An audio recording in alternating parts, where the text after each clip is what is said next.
At Homespun Quilts and Yarn here. I am adding a hanging sleeve to this little wall hanging. So I have measured the back and I have subtracted my binding, and that makes it about 18.5. So I added a half an inch or an inch so I can fold in each side twice. So this is about 1/4 inch on each end. The sleeve itself is 8.5 inches wide, and this will let it fit.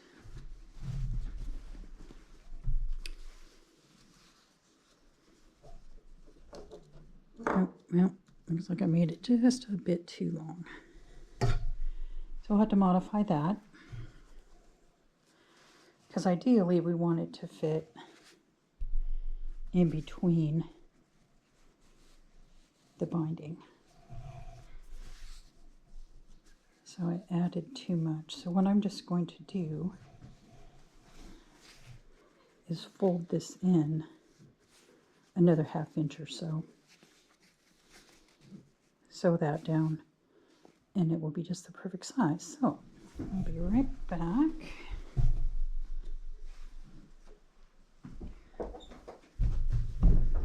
So don't let any little mishaps in measuring think you have to completely start over. You can just keep going. Turn this over. You can hear my sewing machine running.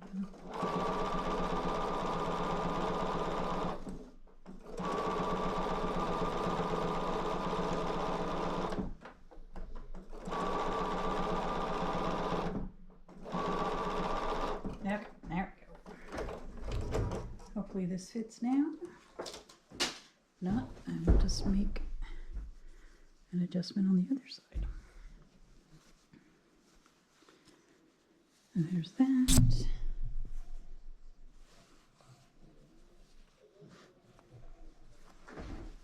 See if I can let go of everything and drop it.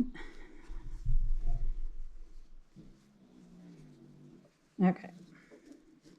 So that's going to fit nicely right inside here. So my next step is going to be to do a 1/4 inch seam up along here. And I'll do that real quickly. And the reason I'm doing it this way is because the binding's already on here. If the binding wasn't off, I would just sew that into the binding as I came around that area.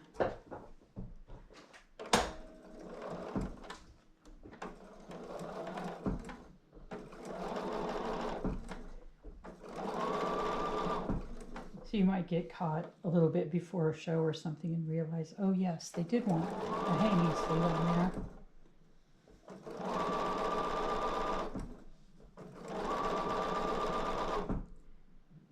And again, this is 8.5 inches wide.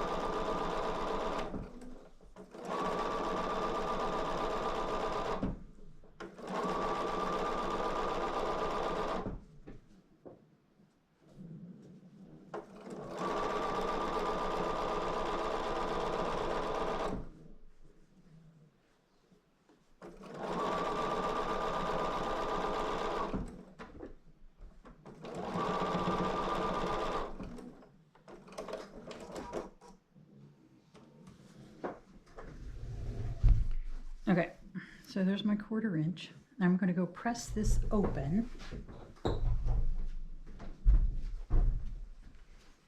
And when I press it open, I'm going to leave a little more room at the bottom than at the top. I'm not going to center this. So I will actually use my purple thing. Find it. So I can open this seam a little easier. There we go. You can use the paddle on the purple thing to... Okay, here we go.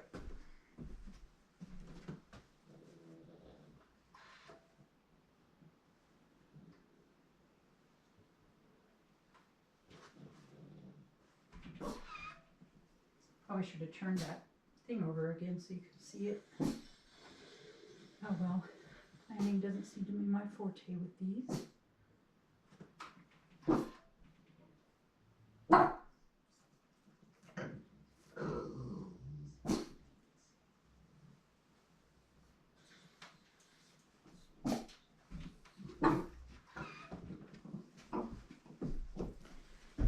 Okay, so now that we have that, I'm going to turn this right sides out.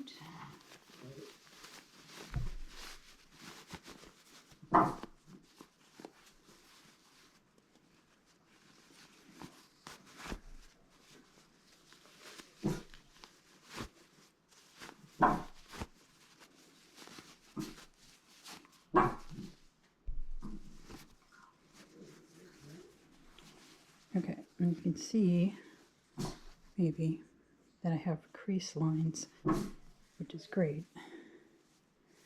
So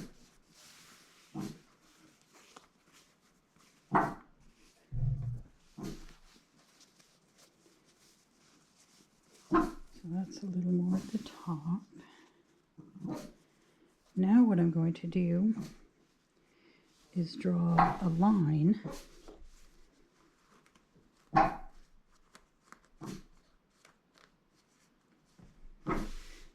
on the side where my seam allowance is, about a ½ inch up from this edge.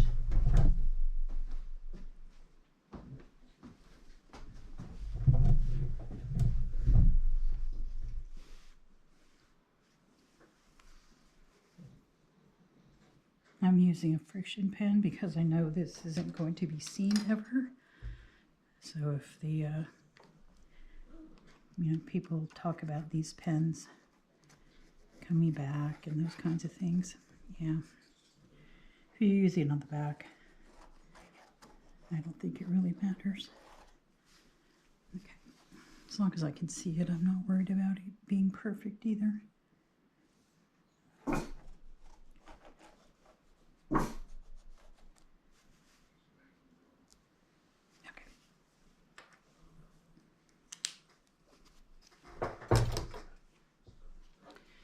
I'm actually going to turn this over.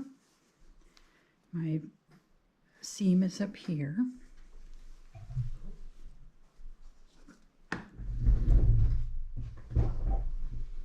Make sure I have this in the camera. Okay. For now, I'm just going to pin this on.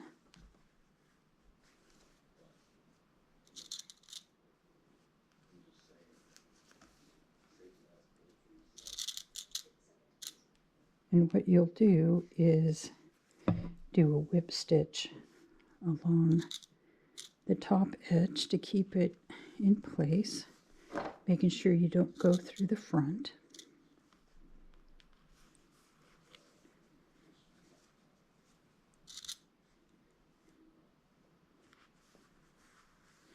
And then before you whip stitch the edges, you're going to create this little pleat, I guess you would say, and actually stitch along where your line is on the back of this. And what that does is create a little pocket for the rod to hang, and this won't hang over the top of the quilt.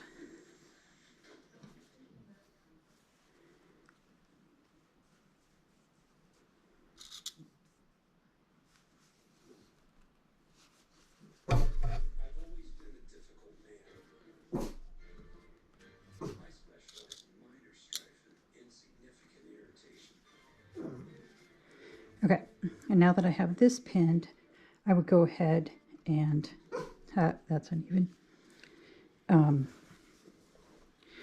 whip stitch down this edge, or like a binding. Do the same here. Let me move this. Now when you hang your piece, you can see that where the rod would be, It's going to be behind the quilt and you won't see it. All right, there we go. Have fun. Bye.